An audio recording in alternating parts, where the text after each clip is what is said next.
নমস্কার বন্ধুরা, বাংলা বার্তায় আপনাদের স্বাগত। সাম্প্রতিককালে মদন মিত্রর সাথে কল্যাণ ব্যানার্জির আমরা কোন্দল দেখলাম। মানে শ্যানে শ্যানে লড়াই বলা চলে। কেউ কাউকে জেলখাটা আসামি বলছে, তার সাথে মুখ লাগাতে চায় না বলছে। আবার দেখলাম মদন মিত্র কল্যাণ ব্যানার্জিকে বলছে শুধু হাউ হাউ করে, ভাট বকে এবং মামলায় জিততে পারে না, যে মামলায় ঢোকে সেটা মানে ঘেঁটে দেয়। মমতা ব্যানার্জির হাত যদি মাথায় না থাকতো তাহলে হয়তো এতদিন মোহরিগিরি করতো, এই আইনজীবীর পেশা ছেড়ে মোহরিগিরি করতে হতো।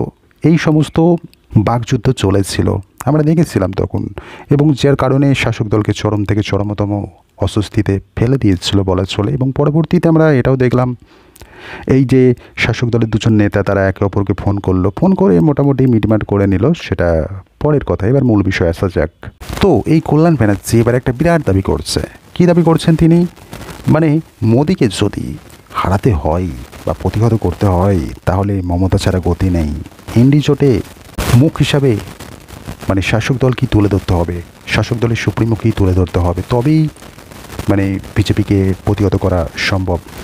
এবং কোন দৃষ্টিভঙ্গি থেকে, কোন অঙ্কে তিনি এই কথাটা বলছেন, মানে সাধারণ মানুষের মাথায় এই জিনিসটা ঢুকছে না। কোন অঙ্কে তিনি এই কথাটা বলছেন?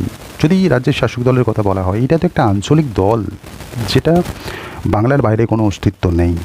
তারা বলছে মানে তাদের সুপ্রিমোকে ছাড়া বিজেপিকে প্রতিহত করা সম্ভব নয়, এবং ইন্ডি জোটে মুখ হিসাবে এই সুপ্রিমোকে রাখা দরকার। মানে কংগ্রেসের তো রয়েছে মুখ হিসাবে বলা যদি চলে, মানে এই ইন্ডি জোটের মুখ সেটা রাহুল গান্ধী রয়েছে। তো এক্ষেত্রে একটা মৃদু দ্বন্দ্ব তো প্রকাশ পাচ্ছে কল্যাণ ব্যানার্জির গলায়, এবং যেটা তিনি বলতে পারছেন মমতা ছাড়া গতি নেই। ইন্ডি জোটের যদি বিজেপিকে পরাস্ত করতে হয় তবে মমতাকে সামনে রাখতে হবে। তবে তিনি এই জিনিসটা ভুলে যাচ্ছেন, একটা আঞ্চলিক দল বিজেপিকে পরাস্ত করবে। বিজেপি একটা সর্বভারতীয় একটা দল, একটা জাতীয় দল। কোথায় জাতীয় দল আর কোথায় একটা আঞ্চলিক দল? সেই আঞ্চলিক দল কি বলছে? জাতীয় দলকে হারিয়ে দেবে, মানে বিজেপিকে হারিয়ে দেবে।